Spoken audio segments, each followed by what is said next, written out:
Arjuni Morgaon police निरीक्षकांना निवेदन. पत्रकारावरील कथित हल्ल्यामुळे संताप, दोषींवर कठोर कारवाईची मागणी. धीरज कसारे प्रकरणी पत्रकार संरक्षण कायदा अंतर्गत गुन्हा दाखल करण्याची मागणी. गोंदिया जिल्हा व्हॉइस ऑफ मीडियातर्फे मुख्यमंत्र्यांना निवेदन.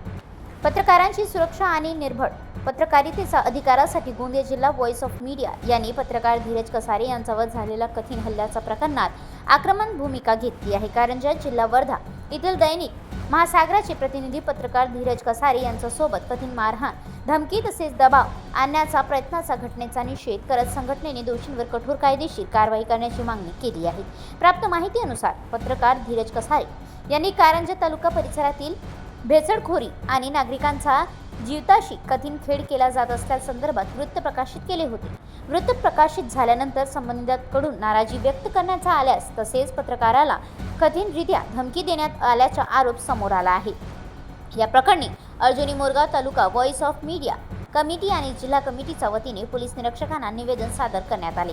निवेदनात आरोप करण्यात आला आहे की पोलीस ठाण्याच्या परिसरातच पत्रकार कसारे यांनी जीव मारण्याची धमकी देण्यात आली आहे. एवढेच नव्हे तर त्यांना कथितरित्या जबरदस्तीने वाहनात बसवण्याचा प्रयत्न करण्यात आला. एखादा पत्रकाराने वृत्त प्रकाशित केल्यामुळे पोलीस ठाण्यासारख्या सार्वजनिक आणि संवेदनशील परिसरात धमकी किंवा दबावाला सामोरे जावे लागेल हे स्वतंत्र आणि निर्भीड पत्रकारितेसाठी गंभीर चिंतेची बाब आहे.